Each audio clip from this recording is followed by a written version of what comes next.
Welcome to Business Innovators Radio, featuring industry influencers and trendsetters sharing proven strategies to help you build a better life right now.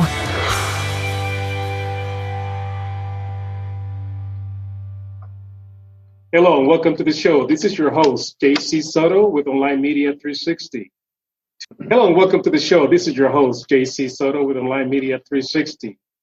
Today we have 8-degree black belt coach, speaker, keynote speaker, and author, and also the owner of Black Belt Leadership, Chris Natzke.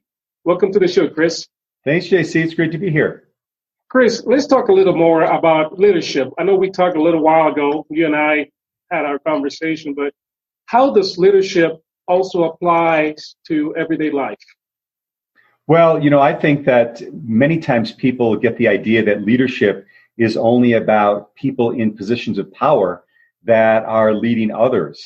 But I'd like to take that a step back and then, of course, a step further, where we're all leading ourselves first. So in order to be an effective leader, we have to be able to look at our own selves. We have to look at the things that are working in our lives and the things that maybe aren't working, and where we can make those improvements, because I believe that leadership comes from us providing a great example of what it's like to be in a leadership position as opposed to just speaking it. So I think it applies to every aspect of our lives, in our relationships, in our businesses, in our health and wellness, in our spiritual practices. There are leadership qualities that can help us be the best we can be. In Black Belt Leadership, how does that help your clients? What do you do, and what's the mission of that business that you have? Sure. Well, it's my background. So I've been practicing martial arts since 1973. So I've been doing it for most of my life. And what I found is that in teaching literally tens of thousands of students throughout the years, as well as my own training and instruction that I took, is that there were basic tenets of what I would call black belt leadership that impact everyone, regardless of whether or not they're a martial artist or not. So in my work, what I do is I use the black belt or the martial arts as a metaphor for teaching key leadership principles.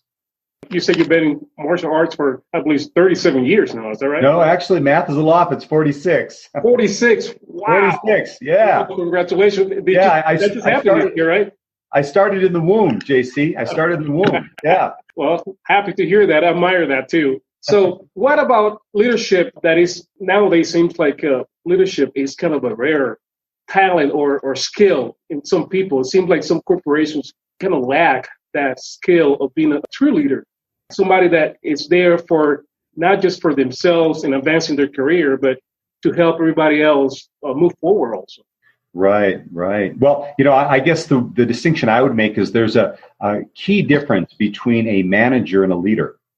And a manager is someone who maybe holds people accountable to tasks and things that need to be done. And those are important aspects. If you're in any company, in any business, in any organization, there are certainly things that need to be done, and they need to be done well. But what a leader does is, number one is, I think it's John Maxwell that says, leaders don't create followers, they create other leaders.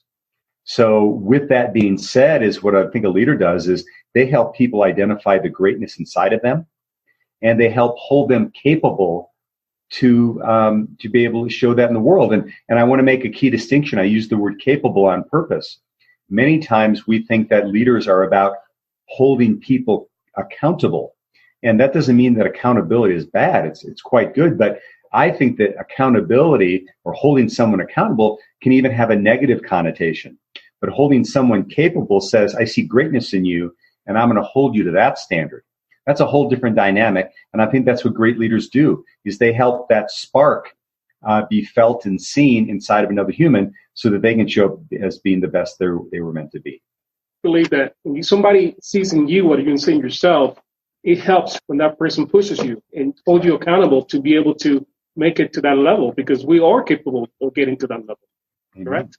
That's right. And I think that I know definitely my life, I have had some amazing people, angels, I'll call them, in my life that basically took me under their wing. They guided me. They claimed the greatness for me, and they held me to that standard. And hopefully I've been able to do that not only in my martial art career, like I said, teaching tens of thousands of students, but also now as I moved into leadership coaching, that I've been able to help people identify that in themselves as well and hold them capable. Good. Now, when somebody comes to you, the client, to look for that leadership training, what are the fears they bring with them? Well, I'll say that I'll answer that in two ways. I think that they have fear of the past and the known, and they have also fear of the unknown. So let me distinguish what I mean by that. They have fear of the known because they're coming from a context of where they've been before.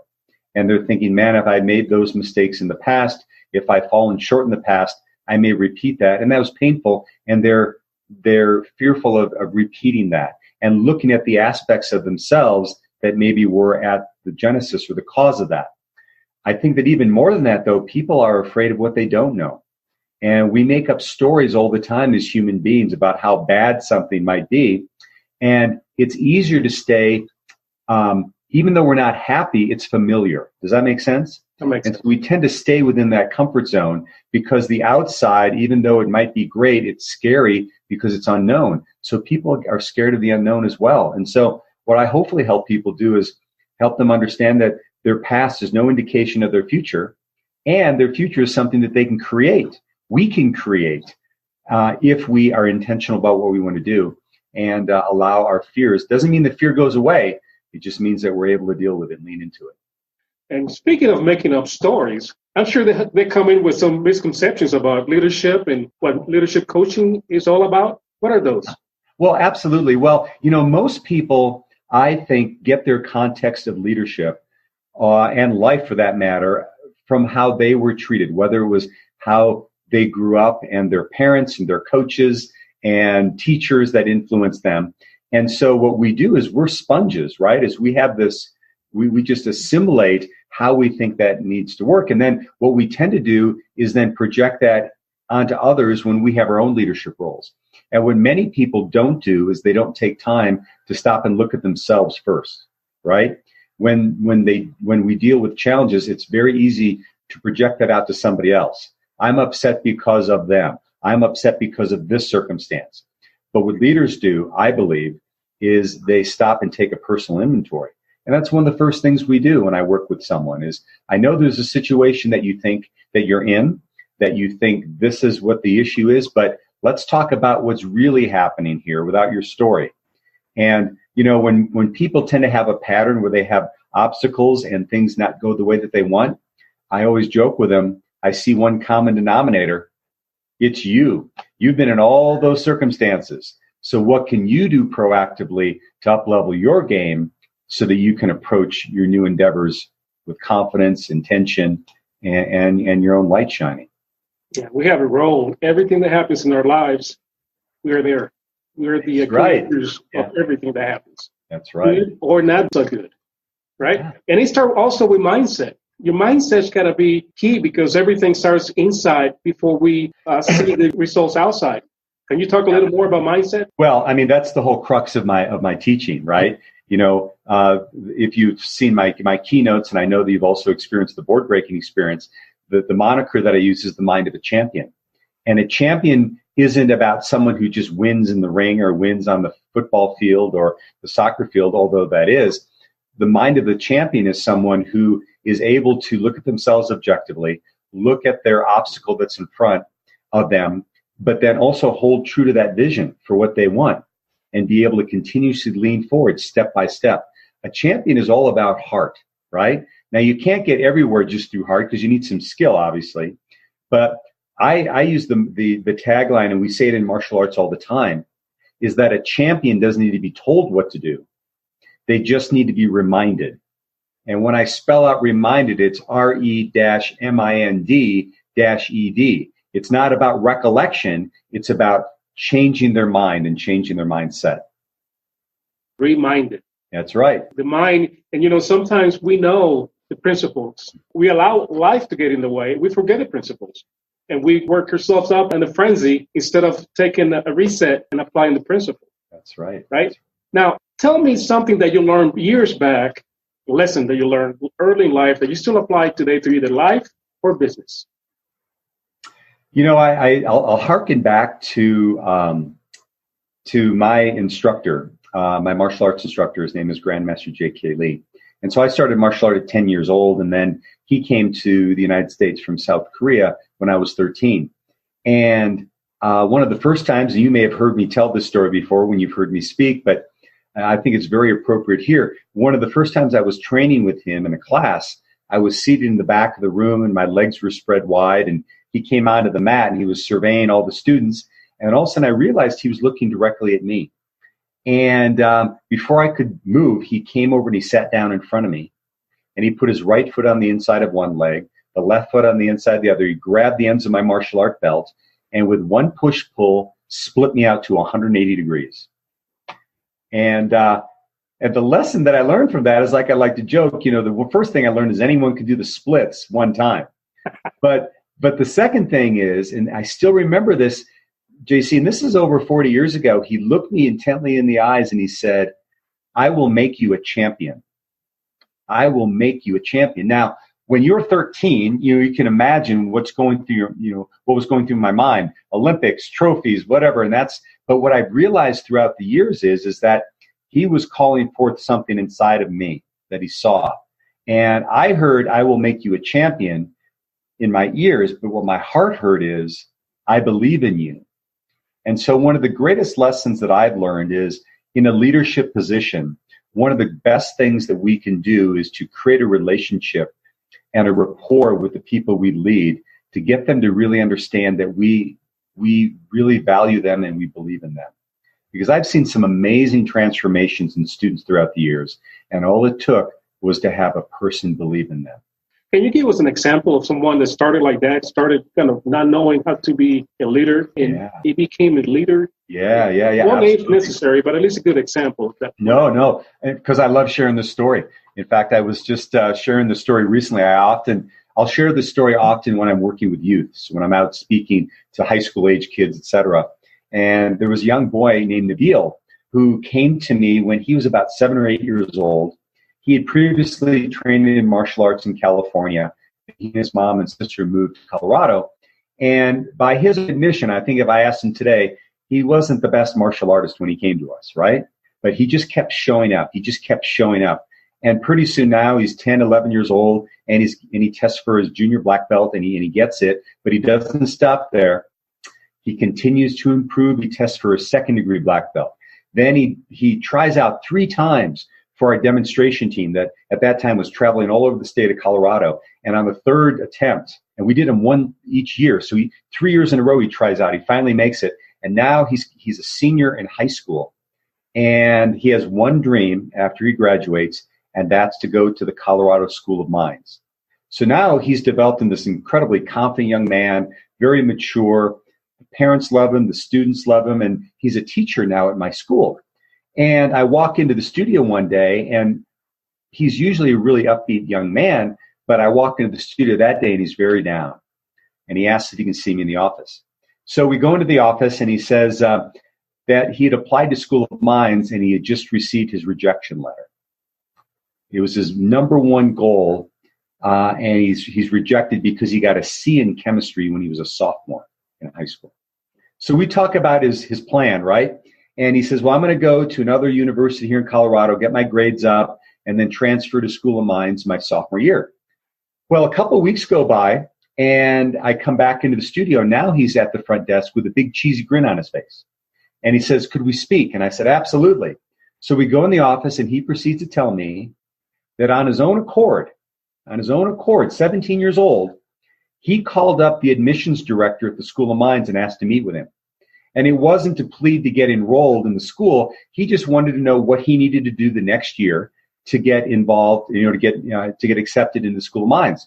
But he's just being himself now. He's confident, he's articulate, he's passionate, he's respectful. And in the middle of one of his sentences, the director of admissions holds up his hands and he says, stop right there. So Nabil thinks he's in trouble, and he says, I'm accepting you to the School of Mines. Don't you ever get a C in chemistry again. And he got accepted. And a month after that, he tested for, and I awarded him his 3rd-degree black belt. So I love telling that story because we all have that inside of ourselves. We have the goals that we want, the dreams that we want to achieve, and sometimes they don't happen. But the real leader understands that's just a step on the process. And at 17 years old, he had the wherewithal to continue to move forward, and he was able to achieve his dream. And that's pretty smart. I think that's what's called feedback. Instead of taking that as a failure, we take that as feedback. What do we need to do to keep moving forward? Well, think about that. Absolutely. Think about that in our own lives. How many, when we get rejected, how do we deal with that? Is it feedback, as you so wonderfully said, or do we start to take it personally and then we get down on ourselves? And that's why I love sharing that story. And I do it almost every time I speak to youth, because sometimes when we're at that age, we don't understand. And it happens as adults too, that we're going to have setbacks. But it's not about where we start. It's about where we finish, and that we have to keep moving forward. And anybody that achieves anything great, everybody calls failure, but it's not really failure. It's a detour to get to the goal. That's and right. I was in the Air Force, and I know this story has been told so many times that an airplane never flies in a direct line. It's always zigzagging until it makes it to that target. Absolutely. And that's the way it is. Absolutely. Well, I had my students just bring this factoid up to me. I wasn't aware of this until about the last year, but I've had about 1,000 students, more than 1,000 students now that I've awarded black belts to. They've earned their black belt through me. And of all the students that I've trained, because maybe that represents 20% of the total students, right? Of these 1,000 students, I can think of only 2 when they came to me, JC, that had every quality there was that I could see that they were going to be a black belt. Strong, flexible, confident, respectful, explosive. They had everything. I give only 2. But all the rest of them didn't have all those qualities, but eventually they just kept showing up. They just kept showing up. And like we say in martial arts, is a black belt is a white belt that never quit. And so we all have that opportunity in our lives too. In fact, I'd venture to say that most of your listeners out there, when they think of the moments in their life that they were most proud of, they were the ones where they overcame obstacles to finally get to their destination, not where they just smoothly slid into it. It's the ones where we really had to step into it. Those are the ones that we appreciate the most. That's where we learn from. And how many times have we seen people that have all the talent, all the physical attributes, they're fit, and they have all the right equipment physically and seems to be mentally, but eventually they drop off. They don't make it. They don't keep pursuing that goal. I'm from Puerto Rico, and I tell you, when I was younger, my goal was to be a baseball player. So my family didn't have the money to send me to all these tournaments. Yeah. And eventually I had to drop off because the money wasn't there and it's a lot of competition for these slots. But years later, when I realized that a lot of the guys that were also growing up at the same time I was growing up, and they were even better than me, they had all the talent and they had all the family had enough resources to send them to these tournaments. They didn't make it. Mm-hmm. Somewhere along the line, they decided, I'm not going to keep trying. I'm not going to keep going to the tournaments. I'm not going to keep going to practice.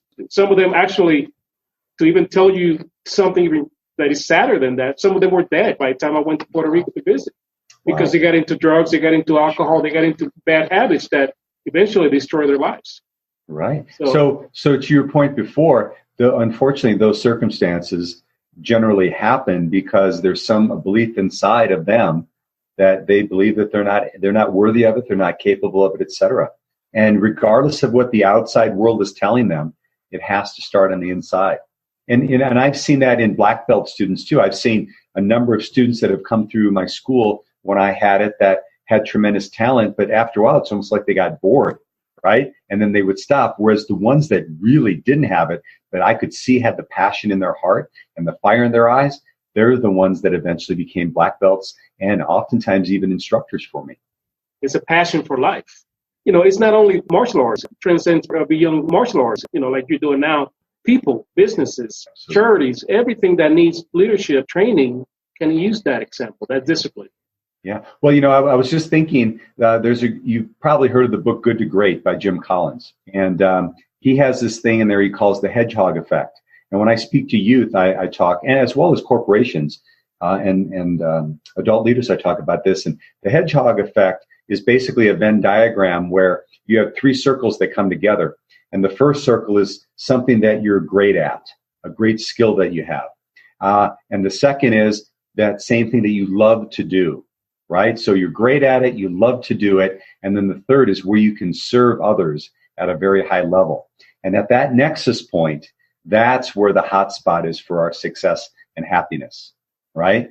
We're great at something. We've developed a skill. We put our time and energy and passion into it. We'd love to do it. We're passionate about doing it, and we can serve people at a high level.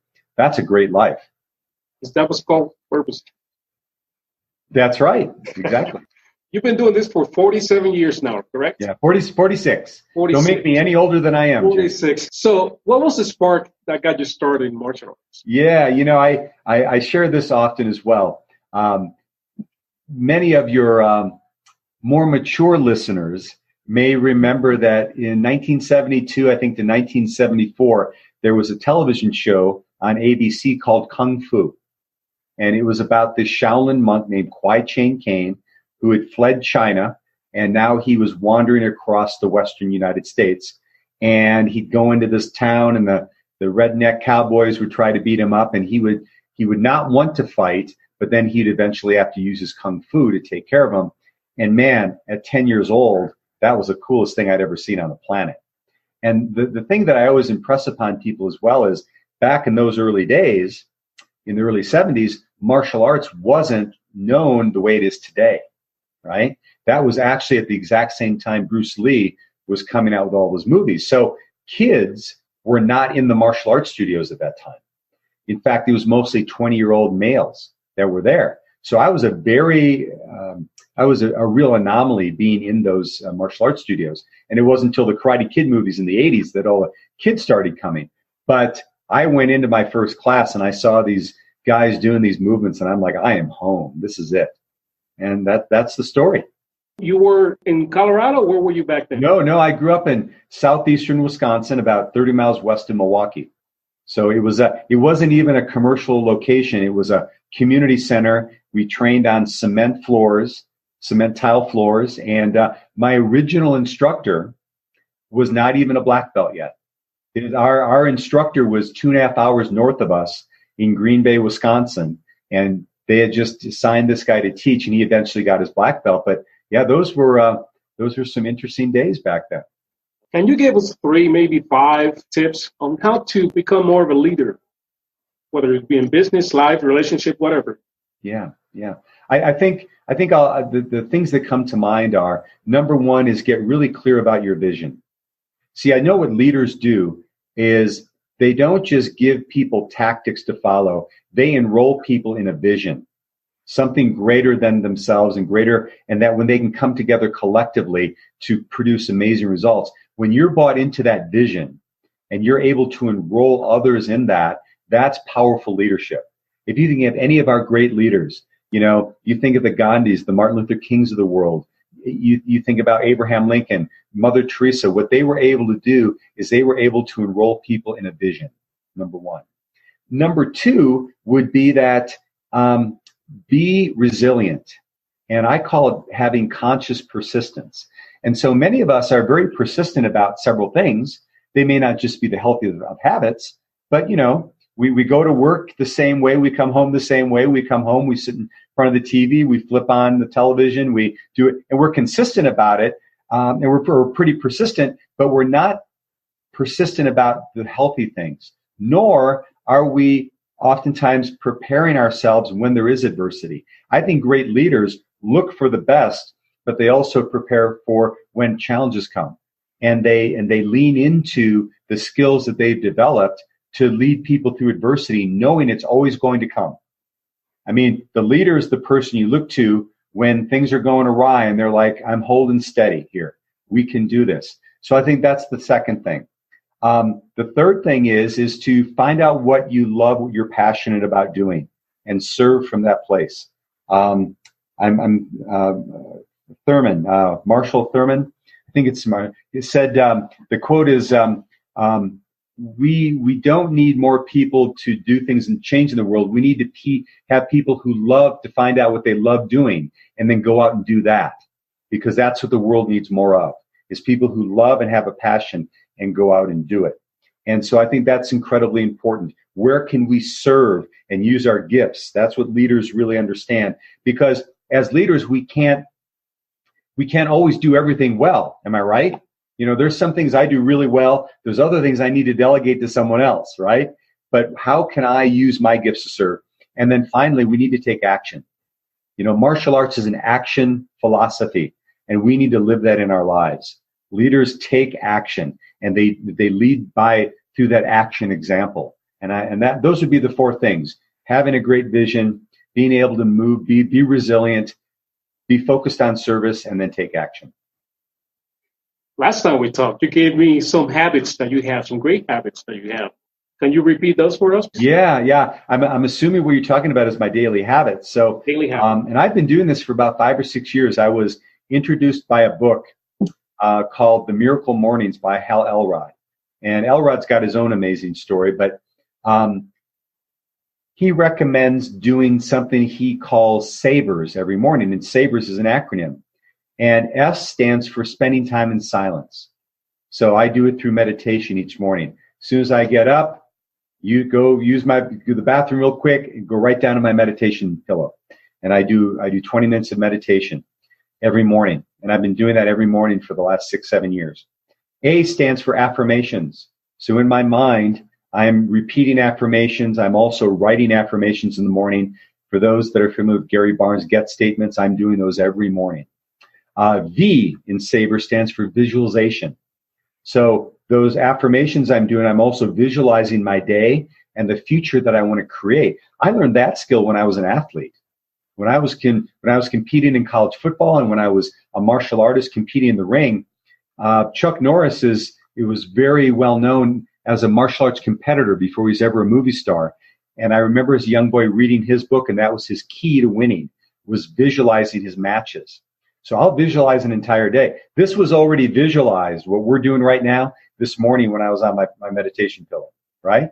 And I had a teacher tell me one time, he said, if you're going to fantasize, you might as well win. But most of us don't. We fantasize about things we don't want. So that's what V stands for. So silence, affirmations, visualization. E stands for exercise, some sort of movement in the morning, stretching, calisthenics, walking. We're born to move as human beings. It doesn't need to be an hour and a half in the gym. It can be 10 minutes of just movement, and also move throughout the day. R stands for reading something of value, inspirational, something that's going to, open up your creativity and also open up your mind to learning, to expanding. And then S stands for scribing or journaling. So getting the thoughts. For me, it's like the best time first thing in the morning. That's when I'm clearest. That's when I do my blogs, my weekly blogs. I always do those in the morning because I feel like I have that clear channel coming through. So that's what I do every day. I spend time in silence, doing affirmations, visualization, exercising, reading, and scribing. Yeah, those are awesome ways to start your day. I do a lot of visualizing and meditating in the morning. My day goes, it's amazingly that a lot of times my days goes exactly as I visualize. It's amazing, isn't it? And one thing I'll add to that too is what I do at the end of each day. And I do some of this work in the morning as well. But I end every day with, I have a gratitude journal. And I write at least 5 things there that I'm grateful for occurring that day. Because what that does is it helps put us in this grateful and receptive way of being as we drift off to sleep. And it really impacts our subconscious mind. So when we go to bed that way, then we wake up in a more positive state. Then I do our practices, and then it gets us going on a real productive day. Great to relax the mind just before going to bed. That's right. And let the good feelings, thoughts, and vision come in so we can create our day for the following day. Exactly. So, because there's a lot of talk in the personal development world. I just wrote about this week, about taking massive action. And I think that there are many times when that's exactly what we need to do. You've been sitting around, you got to get up and move, take massive action. But what I also find is when people move too fast into that, they go to what I would call the panic zone, and they can't stay in those behaviors, right? It's like the person who hasn't worked out in 5 years, and now they're going to hit the gym 6 days a week for 2 hours at a time. They're probably not going to be able to maintain that. But what I think is really important is for us to have small habits that we do each day. And there's a guy named James Clear who wrote a book called Atomic Habits. And he says that habits don't add up, they compound. And so when we have those daily rituals, those daily habits we do, they begin to compound in terms of their effectiveness. And that's why you look back years later and you're in the best shape of your life. You have the best life you've ever thought. You know, you're healthy, you're well, you're happy. It's because it's about what we do consistently each and every day. And I was reading somewhere that habits are like strands in the rope. The more you do it, the longer it gets and the harder it is to break that rope. That's right, exactly. You know, and that's what we need to strive for, something like that, that we stay disciplined that way. Yeah. Good habit. My friend David Kovar says good habits are hard to do, but easy to keep, or something like that. Even, you know, because they're hard to start, but once you get into, they're easier to keep, and that's where you're going to get the continued feedback, positive feedback from them. It becomes easier to do it, not to do it. Yeah, totally. Well, you know, that's the thing too, is that's why I always say start off small, because subconsciously then you're going to get wins in your life, right? And then you're going to, hey man, that was awesome. I can do this now. Now I can go to this stage, where many, particularly in our Western society, we're all about instant gratification. So, you know, we think we don't do anything for a while and then we're going to go totally into it.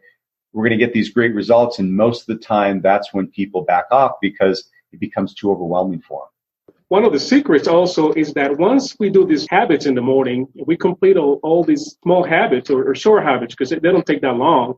It gives us motivation and feeling of fulfillment for the rest of the day to do more, accomplish more. No doubt. You know, I wish I could remember his name right now, but there's a great YouTube video out there of a commencement speech by a commander in the Navy who's a former Navy SEAL. And the name of his talk is "Every Morning Make Your Bed." Mike Craven. Yeah, there you go. Thank you. Love it. And, you know, it's really the same concept. You know, at least you've got one thing you did well to start off the day, right? At least you feel that self of I love it. Yes, exactly. Yeah, appreciate it. Well, Chris, I know you're a busy guy, and I really appreciate you taking the time to come talk to us about leadership. This is something that is missing in a lot of places. We need to learn more about it, not only in business and corporations that are missing it, but in life. Everything that we do in life needs some kind of leadership. We need the mindset. We need the good habits. We need all this stuff. Yeah. I appreciate you coming here. If my listeners want to contact you, what is the best way to do that? Yeah, the best way is to go to my website, which is my name, chrisnatzke.com. So that's CHRIS, and then N as in Navy, AT, Z as in zebra, KE.com. And they can reach me there. Thank you, Chris. And to my listeners, all his links are going to be just below the recording. Chris, again, thank you, sir. Appreciate it. Thanks, my friend. It's been my pleasure. Talk to you soon. All right. Thanks for listening to Business Innovators Radio. To hear all episodes featuring leading industry influencers and trendsetters, visit us online at businessinnovatorsradio.com today.